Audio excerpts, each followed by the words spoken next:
Можемо, так? Нам обіцяли, що вона скоро має бути повернута. Вона включена в усі списки обміну. Що значить умерла? 26-річна людина не помирає просто так. Я бачила на її тілі декілька ножових ран. На руці точно і на носі.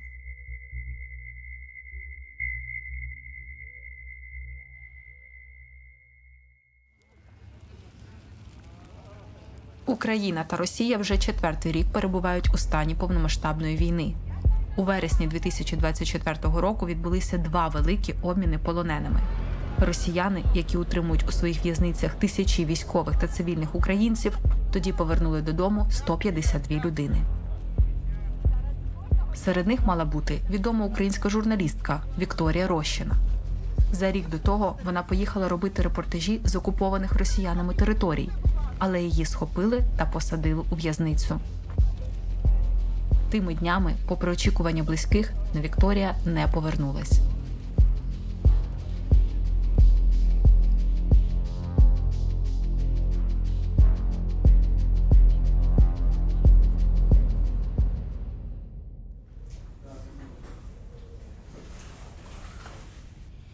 Що, Жека, блядь? Позбираємось сьогодні? Давай. Чи що? Командуй. Команду, що? Ну давай, як завжди. 2 камерки, звук, світло потім підемо візьмемо. Да, мене звати Льоша. Я працюю тут оператором вже 7 років, мабуть. І з Вікою я познайомився майже одразу, як прийшов сюди працювати. Вітаю, друзі! Ви дивитесь «Громадське». Мене звати Вікторія Рощина, зі мною працює Олексій Ніколін. Зараз ми перебуваємо біля Печерського суду Києва, де обирають запобіжний захід депутату від опозиційної платформи «За життя» Вікторові Медведчуку.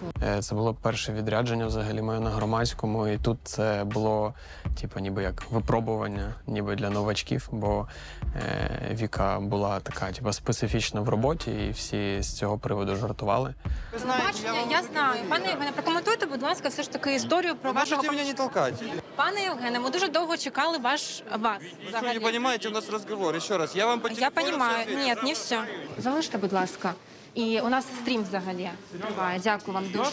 Чому ви так не заважаєте? Ми можемо не заважати, ми почекаємо. Когда у меня будет время, подойдете ко мне. Будь ласка, ми почекаємо. Вибачте, просто тут якісь організаційні моменти. Дуже прошу вибачення наших глядачів. Такі тут у нас суди і така у нас практика. І там моє перше відрядження було з Вікою, здається, в Запоріжжі. До відрядження ми ніяк не готувалися. Ми вже, в принципі, у потязі, я думаю, так навіть познайомились. Але спогад перший навіть не звідти, а з машини таксі, в яку ми сіли майже одразу, як приїхали, і поїхали до якогось ресторану вичікувати якогось чувака невідомого на джипі. І коли він з'явився, Віка почала кричати водію: «Їдь за тією машиною», просто як в кіно реально. І ми їдемо за цією машиною, таксист просто в шоці. Порушувати починає, каже: «Мені стільки не платять, Віка, за цією машиною». Коротше, чуваками цього не наздогнали, але перше враження про Віку я отримав. Я зрозумів, що буде весело. Так, ми з оператором зараз трохи, вибачте, просто тут дуже багато людей, і вони дійсно просто застосовували силу. Я можу сказати, що вони нас просто силою не пропускали назад. Давайте ми трохи далі пройдемо. Вона дуже багато ходила по подіях, вона включалась з акцій, з судів. Вона, як правило, сама знала, що треба робити. Не було такого, що там треба придумати задачу Віці. Віка знала, яка в неї задача, і вона якось внутрішньо, мабуть, йшла, і вона просто казала: «Я отут». Ще до того, коли ти запитаєш: «Віка, ти не хочеш туди сходити?» Вона вже там. Коллеги, давайте, может, выйдем, да, все посмотрим. Ви вийдете, так, до журналістів? Вийдете? Оператори сперечались між собою, ніхто не хотів їхати з Вікою. Продюсерам жалілись, продюсера такі: «Блін, та знову ці Віка, знову, коротше, якийсь хобот». Вона могла пізно ввечері писати, рано вранці, коли завгодно. В неї не було рамок, типу, робочого дню взагалі. Ви взагалі перешкоджаєте журналістській діяльності, якщо що. Пропустіть нас, будь ласка, куди нам пройти, якщо ви заважаєте? Молоді люди, що відбувається? Чому вони нас не пропускають? Якесь засідання, здається, земельний план, як це, план розбудови міста, не пам'ятаю, як це правильно називається. І треба було потрапити на це засідання.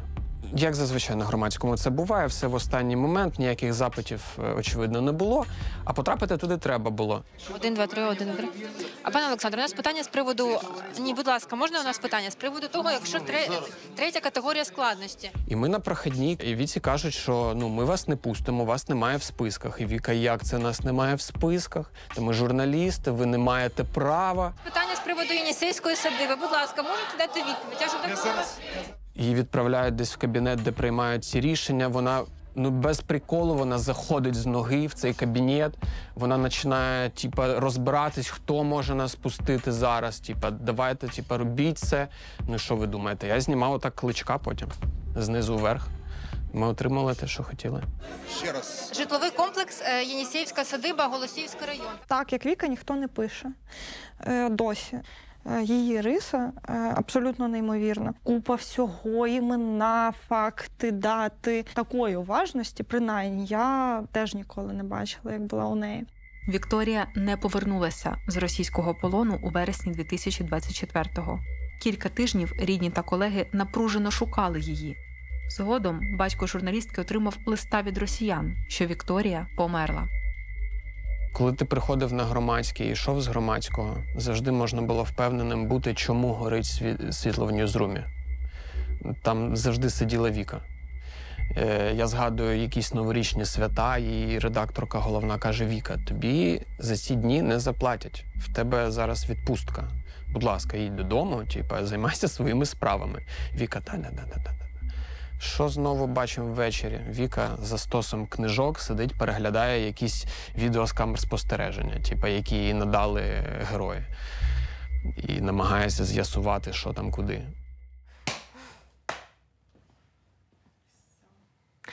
Вітаємо, дивитесь громадське. Мене звати Вікторія Рощина. У листі про смерть журналістки росіяни не повідомили жодних подробиць, не додали документів.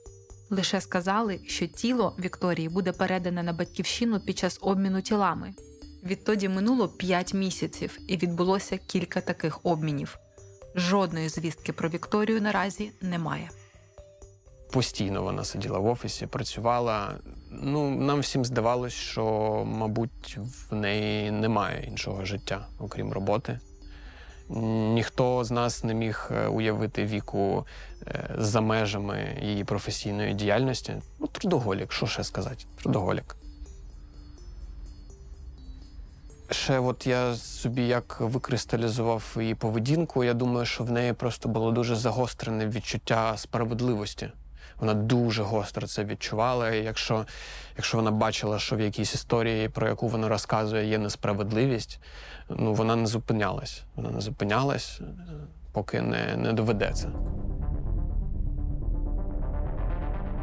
Редакція «Слідство.Інфо», з якою раніше співпрацювала Віка, вирішила провести власне розслідування та дізнатися, що відбувалося з журналісткою у Росії.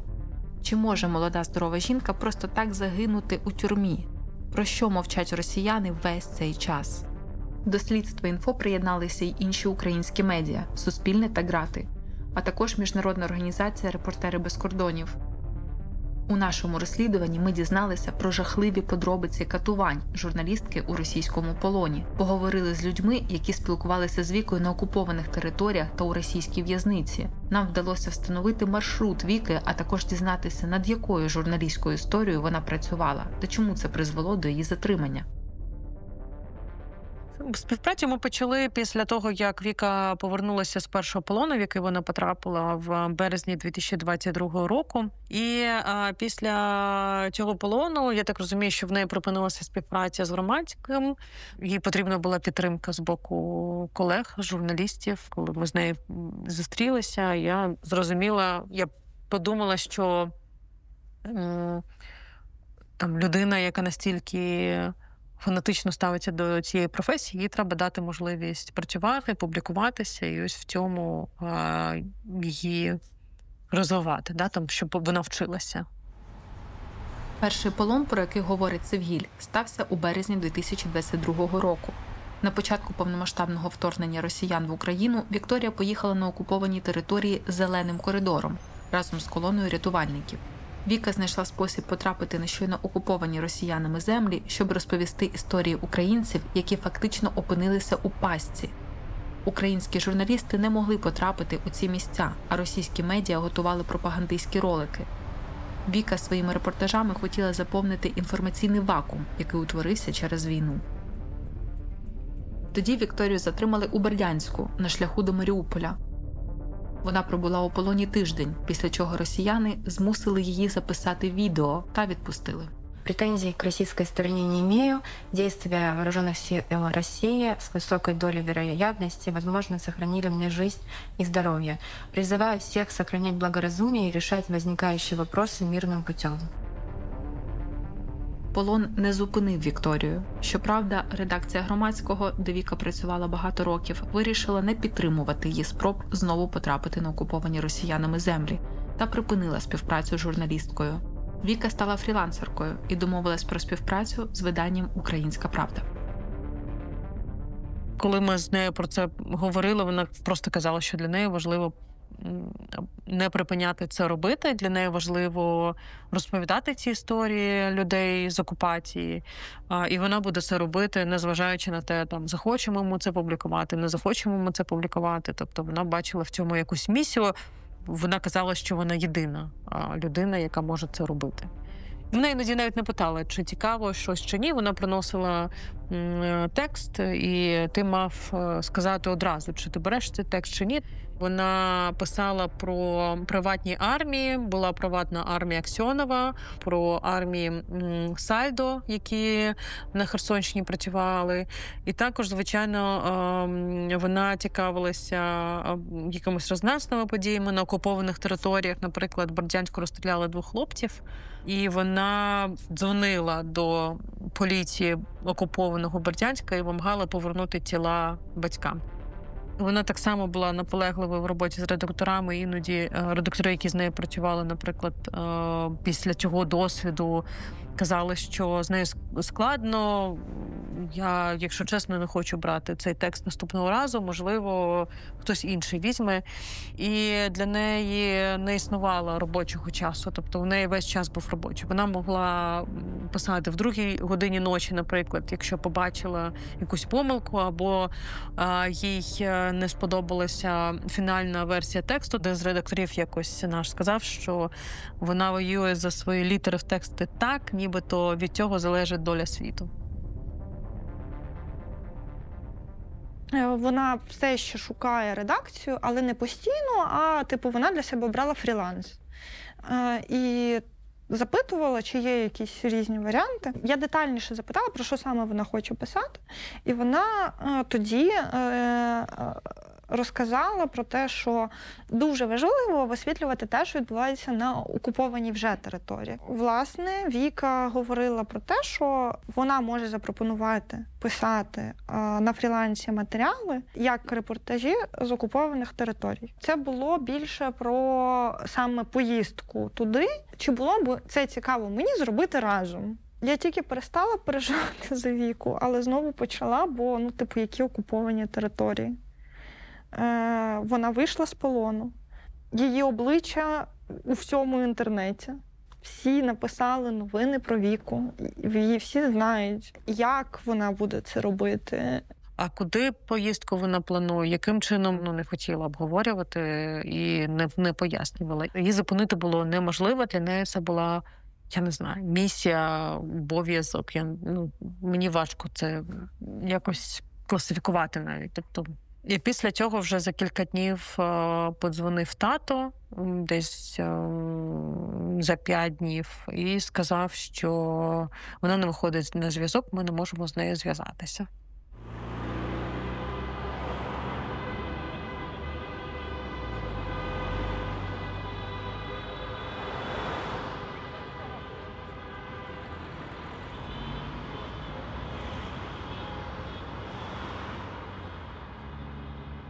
Їй написала Сигіль Мусаєва. Вона звернулася з повідомленням, що Вікторія зникла зі зв'язку, що востаннє вона спілкувалася з родичами. Це було з 3 на 4 серпня 23-го року. Ми пішли в офіс Генерального прокурора писати заяву про те, що Вікторію було викрадено. Перші 2 місяці ми, напевно, зверталися до всіх, починаючи від людей, які мали контакти з деякими російськими людьми, які залучені до обмінів, наприклад. Міжнародні правозахисні організації, зрозуміло. Уоррен Баффет був готовий навіть якісь гроші дати, щоб її викупити, якщо було відомо, де вона. Мер Мелітополя Федоров, я теж просила його, можливо, дізнатися щось відомо з окупованих територій.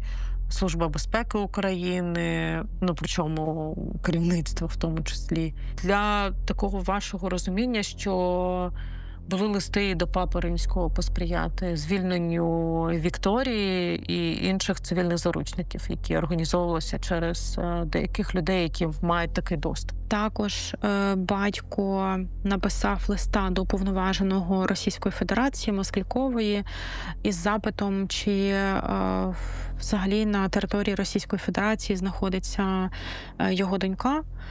І згодою Москалькова надала відповідь про те, що Вікторії Рощиної в пенітенціарній системі ніде не зареєстровано, тобто її немає. З моменту викрадення її не було ніде зареєстровано, не надано було ніякий статус, наприклад, підозрюваної, проти неї не було відкрито ніякого кримінального провадження і їй нічого не було інкриміновано. Відповідно, це нам залишається презюмувати, що її отримували в неофіційному місці несвободи. Близько півроку колеги та близькі Вікторії не знали, де вона знаходиться. Українська прокуратура розпочала розслідування обставин зникнення журналістки у Росії. Тривалий час правоохоронці також не отримували жодних новин. З практики мовчання це вже добре, це вже жива. Тому що якби людина була мертва, ми скоріше отримаємо інформацію з поганими новинами, ніж з гарними, скажімо так. Тому ми більш позитивно ставимося до будь-яких пауз. Це означає, що жива. Перша інформація в нас взагалі з'явилася від наших оперативних джерел. Мова йде про розвіддані.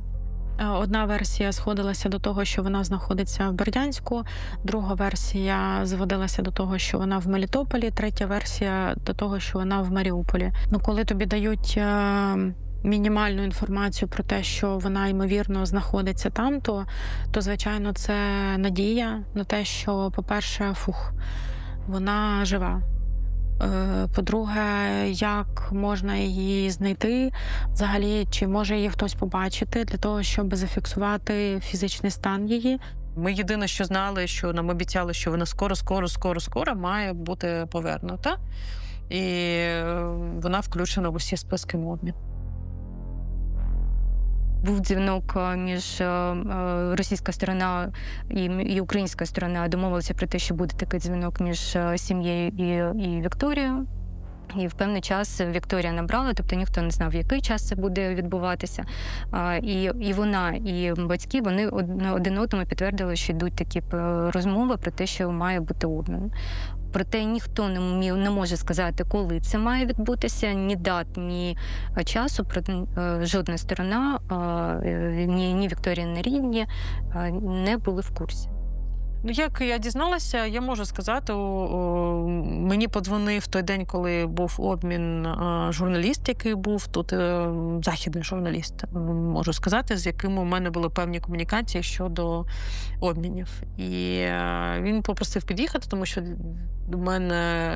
у нього для мене є новини. І коли я приїхала, він мені сказав, що Рощина, це ж твоя, ти просила? Я кажу, так, просила. Він каже, сьогодні мають обміняти. Звичайно, я була щаслива. І потім за кілька годин стався обмін. І я вже, в принципі, абсолютно впевнена, подзвонила батькові і спитала, чи дзвонила Віка, чи її повернули. Він каже, ні, не повернули.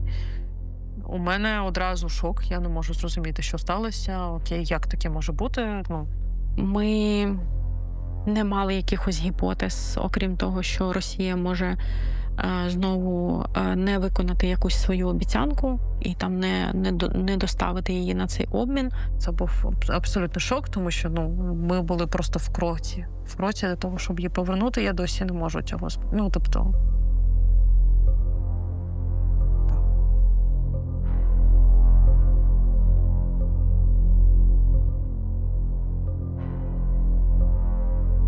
батьком спілкуюся. Весь цей час не спілкувалася, підтримую стосунки. І батько плаче і каже, я отримав лист, що Віка померла. Я кажу, який лист, від кого? Він каже, від Міністерства оборони Росії. Я кажу, в мене одразу перехопило подих, я не могла нічого, я просто почала ридати. Лист про смерть Вікторії сколихнув всю журналістську спільноту в Україні. Молода, здорова жінка померла у російській тюрмі. Як це могло статися? Що з нею відбувалося весь цей час? Тато подзвонив і сказав, що вона не виходить на зв'язок, і ось залишили кілька номерів, і серед них були номери, я так розумію, інших колег, і ось мій номер. І ми створили цілу групу, туди були залучені кілька відомих іноземних журналістів, не можу їх без дозволу називати, а також засновники організації і засновники тієї премії Women Courage. І вони в якийсь момент, коли ми обговорювали, сказали, а вона у нас просила фінансування. І у мене був шок, тому що, звісно, жодним чином ми це не обговорювали. Оскільки зрозуміла річ, в тому числі гонорарів, які вона отримала, було недостатньо для того, щоб покрити цю поїздку, вона взяла гроші у міжнародної організації, жодним чином нам про це не сказала. І наскільки я потім розуміючи, тобто яким чином відбувалися ці поїздки, до цього вона отримувала премію теж, і цю премію витратила на ці поїздки. Тобто, а потім, коли премія закінчилася, вона поїхала за рахунок цього гранту. Так. Нам було трохи легше розуміти її маршрут саме через те, що вона обрала через західні країни. Так? Вона йшла через Польщу і через Латвію. Тут ми з партнерами на зв'язку, вони нам допомагають в усіх наших розслідуваннях воєнних злочинів. Нам вдалося встановити наступне, що вона 25.07.23 вона автобусом перетнула кордон з Польщею, пішим шляхом вона перетнула кордон з Латвії в бік Російської Федерації. Від своїх джерел за кордоном ми дізналися, що Вікторія перетнула російський пункт пропуску Лудонка. Звідти до окупованих територій. Туди можна доїхати кількома шляхами. Усі вони проходять через Росію. Після тривалих пошуків нам вдалося знайти людину, яка спілкувалася з Вікою під час її поїздки влітку 2023 року. Ми приховали його особистість з міркувань безпеки. Перше вона вийшла на зв'язок, і після цього ми з нею почали спілкуватися. І потім через деякий час вона до мене зателефонувала і спитала, як можна поїхати в окупацію, заїхати. Вікторія, вона жінка цілеспрямована, якщо вона щось вже собі там напридумувала, то вона вже це зробить. Якщо ти мені допоможеш, якщо ні, то допоможе хтось інший. А як краще заїхати в окупований південь? Там є два маршрути, це через Крим або через Маріуполь. Вона дізнавалася інформацію, як можна, як швидше, як безпечніше. Безпечних шляхів там, в принципі, нема. Але вирішила вона їхати через Маріуполь. Я точно знаю, що вона хотіла знайти житло в Мелітополі, в Бердянській, в Енергодарі, в Василівку вона також цікавилась. Вона хотіла взагалі дізнатись про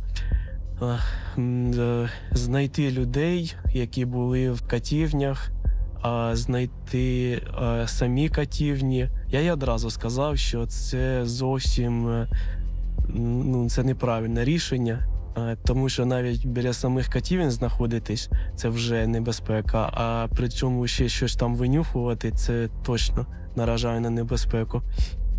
Але вона була впевнена, вона сказала, що я представлюся, що я чийсь родич, що я когось шукаю. Кого вона не назвала, вона просто сказала, що я буду когось шукати і хочу дізнатися інформацію. Тобто Вікторія поставила собі завдання знайти катівні, у яких росіяни утримували українців на окупованих територіях, і хотіла туди пробратися. Нам вдалося знайти ще одну свідку, з якою спілкувалась Віка під час поїздки влітку 2023 року. Жінка на умовах анонімності повідомила, що журналістка рухалася таким маршрутом: Енергодар, Водяне, Кам'янка, Енергодар. На зворотньому шляху до Енергодара зв'язок з нею обірвався. Саме небезпечне підприємство, то це атомна електростанція, то про неї всі постійно думали. І тому любі новини про ЗАЕС, вони визивали тривогу. Ну і от вона також, її цікавило, як поводяться з полоненими працівниками ЗАЕС, що з ними роблять,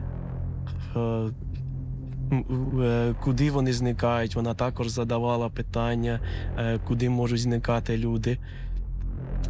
Вона хотіла дізнатися контакти з Енергодаром, дізнатися, де є катівні. Ну, через знайомих ми дізналися, що там є дві катівні. Одна для місцевого населення, інша для атомників. Це було через Телеграм, вона виходила, потім зникала. А от останній раз, як вона вже вийшла з Енергодару на зв'язок, то вже все, більше вона не виходила. Ми з'ясували, де саме знаходиться катівня, про яку говорить свідок. На території старої пожежної станції біля Запорізької атомної електростанції, захопленої росіянами ще на початку повномасштабного вторгнення. А що зараз в цей момент відбувається з Вікторією? Де вона зараз? Що з нею? Чи її годують? Чи її катують? На початку травня ми отримали на електронну пошту батька лист від Міністерства оборони Російської Федерації, де вони інформували батька про те, що Вікторія Рощина затримана і знаходиться на території Російської Федерації. Там не було вказано окупована територія, не окупована територія, тобто було вказано Російська Федерація. Деталей нічого такого не повідомлялося. З'ясувалося, що Вікторію затримали офіційно. Її посадили у СІЗО номер 2 російського міста Таганрог. Без жодних звинувачень. Я хочу на цьому наголосити, що без жодних звинувачень. Вона не могла навіть себе захищати, як би того хотів. Прокуратура отримала свідчення співкамерниці української репортерки, яка спілкувалася з Вікою у Таганрозі протягом місяців її утримання. Вона розповіла і передісторію потрапляння Віки до СІЗО. Кілька місяців журналістка перебувала у різних місцях утримання і катівнях, облаштованих росіянами на окупованих територіях. Саме про них Віка і хотіла повідомити світові. Ці свідчення дуже допомогли правоохоронцям у подальшому розслідуванні. Журналістам вдалося ознайомитись з фрагментами допиту, і зараз ви їх почуєте. Вона повідомила з самого початку, що вона журналіст. Да. Вона сказала, що дрон її вичислив, тобто десь її побачили з дрону. Бо вона говорила, що перві декілька днів вона була в Енергодарі, її утримували в Енергодарі. От вона говорила таке, як в приміщенні поліції, десь це в Енергодарі. А уже в Мелітополі вона говорила, в Енергодарі вона була декілька днів, там буквально, чи 3 дні, чи щось зовсім мало. А потім її перевезли в Мелітополь. Приміщення поліції у Енергодарі, про яке говорить свідка, знаходиться на проспекті Будівельників, 17, у північній частині міста на виїзді до Запорізької АЕС. Коли були допити, то використовували електрострум, могли бити. І в неї було нанесено декілька ножових ран. Я бачила на її тілі декілька, на руці точно і на нозі. У неї була ножова шрам свіжий. Між кістю і ліктем, як воно там, предпліччя, да? Було м'яких тканинах, і шрам був десь 3 сантиметри. Так було, як проткнуто. І вона сама говорила, що вона говорила на ньому прибурок. Я не знаю, не пам'ятаю, як вона його ще називала, що був дуже жорстокий і нестриманий. Дуже такий. І на нозі у неї вищі п'ятки. Теж я бачила, там була рана, у неї там сантиметрів 5, мабуть. Вона говорила, я їм говорила, не чіпайте мою ногу. Можливо, там якась ранка в неї раніше була, чи були струм туди підводили. Я так не знаю, ну от її слова, що вона говорила, я просила їх не чіпати цю рану. Тобто таким чином вони намагалися її чи до чогось схилити, чи наказати, я не знаю. Ну, знаю, що струмом вона говорила, що не один раз. Вона не говорила скільки разів, але говорила, що була вся синя. Із того, що розповідають полонені, це такі, як вони кажуть, прищепки, вони всі так називаються, прищепки. Чоловікам їх до пальців, ніг, рук, до геніталів приєднують, а жінкам до пальців, до ушних мочок і до сосків. І потім піддають струм, потім поливають водою, збільшують інтенсивність струму і так далі. Люди кажуть про те, що іноді здається, що просто череп з тебе злітає. Ну, багато людей, є такі випадки, про які ми знаємо, що люди просто не видержують струму, тому що той, у кого слабке серце, вони помирають. Мабуть, до вух це точно вона говорила. Більше вона нічого не говорила. У неї було довго. Бо деякі інші говорили, що кому до носа, кому до ніг. За допомогою наших колег з американської організації CPJ, Міжнародного комітету захисту журналістів, ми вирішили запитати у росіян, у яких умовах утримували Вікторію Рощину у тюрмі. Відповідь нас відверто здивувала. У відповідь на ваш запит повідомляємо, що Вікторія у СІЗО номер 2 не утримувалась. Але ж ми маємо свідчення людини, яка сиділа в одній камері з Вікою у тому самому СІЗО Таганрога. Журналістам вдалося знайти ще одну людину, яка перебувала у тюрмі тоді ж, коли й українська репортерка.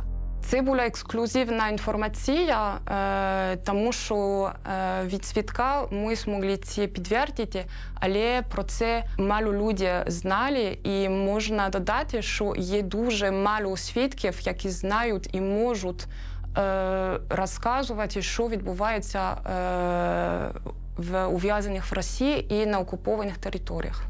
Він сказав, що Вікторія перебувала у Таганрозі, що вона там була у грудні 2023 року, і що вона там перебувала 9 місяців до вересня 2024 року, що вона там була в камері з 2 жінками, і теж було відомо, що Вікторія працювала журналісткою, що вона їхала на окуповані території, щоб виконувати свою журналістську роботу, і що вона працювала незалежно. Отже, ми маємо вже 2 свідків, які підтверджують перебування Віки в російській тюрмі. Чому ж тоді Росія відверто приховує цей факт? Далі ми з'ясували, що росіяни й раніше намагалися сховати Віку від зайвих очей. Були у березні представники омбудсмена з російського. Вони разом були із Червоним Хрестом, і я запам'ятала, що представники омбудсмена, їх було, може, 2, і один фотографував чи знімав на камеру, а 2 були. Вони заходили до вас в камеру? Так, заходили в камеру, питали, чи ми хочемо передати рідним якісь листи. Я відповіла, що так, але після того, як ми пішли, нам не ручку не дали, не листа. Тобто постові вважали, що нам це не потрібно. Це було в березні 24-го року. Вікторію забрали зранку. Таке враження було, що її заховали, щоб вона не задавала питань. Десь на нижньому поверсі, де в якомусь кабінеті, навіть не камера. Вона була сама чи? Сама. Нічого, її просто за привид, а не все. Дали книги якісь. Чому Вікторію ховали від перевірок? У якому стані була журналістка, що росіяни не хотіли її показувати навіть власній омбудсменці? Ми поспілкувалися з колишньою полоненою, морською піхотинкою Інгою, яка також була у СІЗО Таганрога, щоправда до того, як туди потрапила Вікторія. Вона розповіла про жахи, які відбуваються з ув'язненими жінками у Таганрозі. В один із днів забрали мою посестру і увели. Я думала, що я більше її ніколи не побачу. А потім я чула крик. Я розуміла, що це вона плаче, кричить, просто кричить. І досі цей такий плач у мене в голові. Досі я його чую постійно. Потім, коли прийшла моя посестра, трошечки відійшла, я не настаювала ні на чому. І вона мені сказала, Інга, каже, вони завели мене в таку кімнату, каже, а там печка. Огромна печка, в яку можна отак от людину запхнути, і все, і людини більше немає. Спочатку, каже, він мене раз 40, мабуть, ударив по голові просто кулаком. А я вам можу казала, який в нього кулак був. А потім, каже, вони були вдвох, він і кадировець. Один бере за одну руку і ногу, і другий бере за одну руку і ногу. І починають мене пхати в ту печку. І тоді я згадала цей крик, коли вона кричала на той момент. От на той момент, коли її запихували в ту печку. Але на той момент вже ця печка горіла. В камері був туалет, і він так прибудований, що коли за нього заходиш, то тебе не видно із дверей. В дверях вічко, в яке заглядають ці постові. І вона весь час ховалася, щоб її не видно. І вона сіла на підлогу і згорнулася, так, знаєте, як в позу ембріона. І весь час, ми до неї звертаємося, видно було, що вона десь в своїх думках, і очі такі перелякані. Мені здалося, що вона була під якимось лікарем. Їй приписав лікар, який там в Мелітополі, якийсь там час, що вона не могла не спати,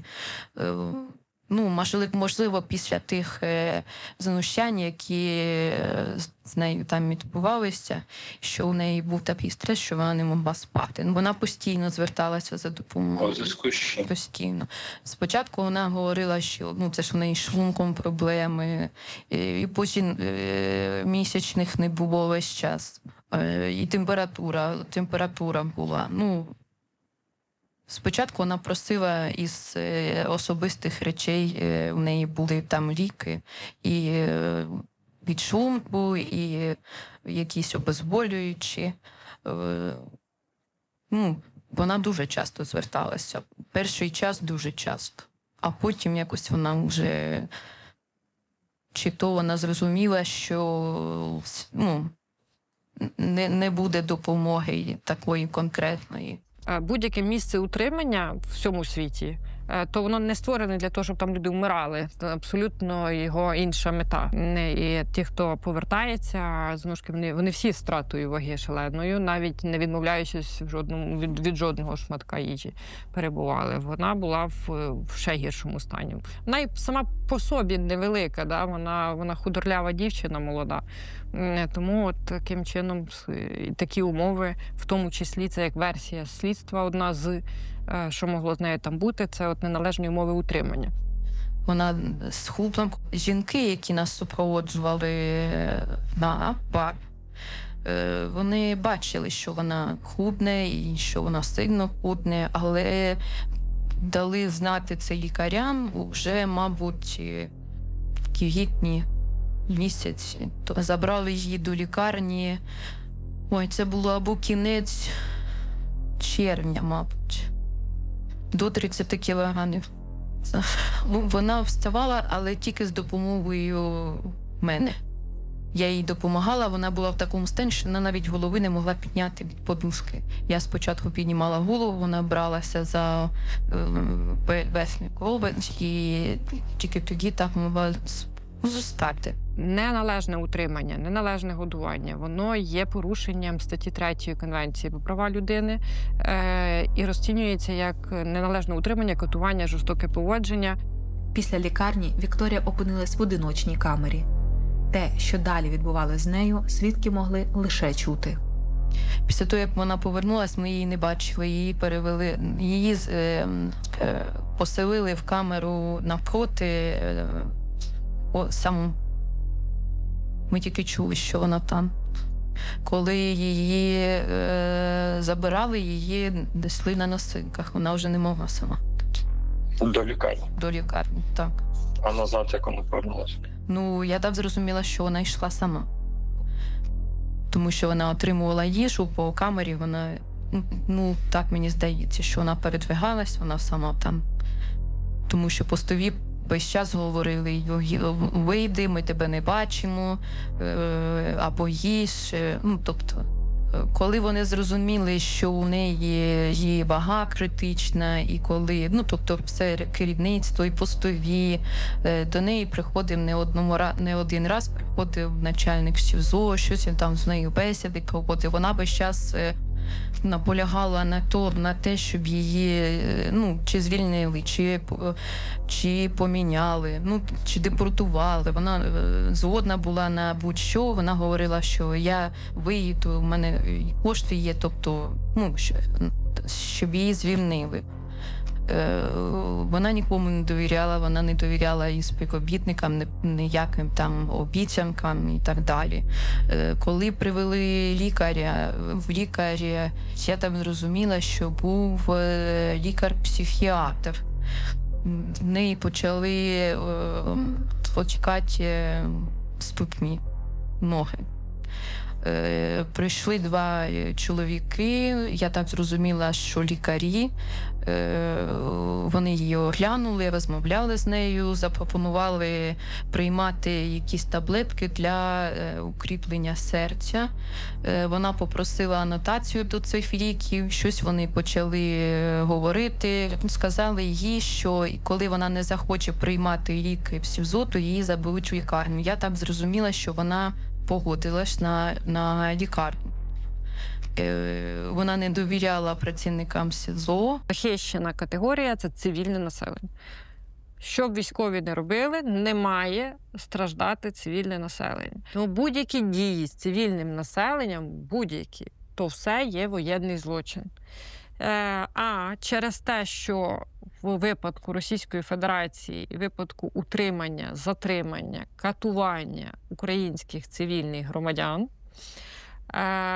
воно таке масштабне, що це все разом, усі всі воєнні злочини, вони по великому рахунку утворюють склад одного з найтеж важливіших, найбільших і найтяжчих злочинів міжнародних – це злочин проти людяності, який засуджується всім міжнародною спільнотою.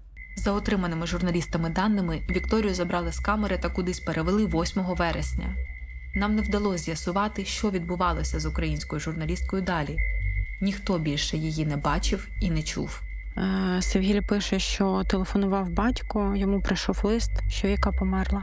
Він від 2 жовтня, і він від Міністерства оборони Російської Федерації. Рощина Виктория Владимировна умерла 19.09.24 года. І говориться про те, що тіло Рощиної Вікторії буде передано українській стороні в рамках обміну тілами задержаних лиц. Сам лист з інформуванням про смерть Вікторії надійшов тільки на електронну пошту батька. Він не містив інформації і додаткових доказів, документів, які б підтверджували факт смерті. Тобто не було надано хоча б свідоцтво про смерть або медичні документи, які б казали, що в такому-то місці, за таких-то обставин, або там вказувалася причина смерті, загинула або померла Вікторія Рощина. Що значить «умерла»? Що це означає взагалі? 26-річна людина не помирає просто так. Тобто мали бути якісь... З нею щось жахливе мало відбуватися, тривалий час.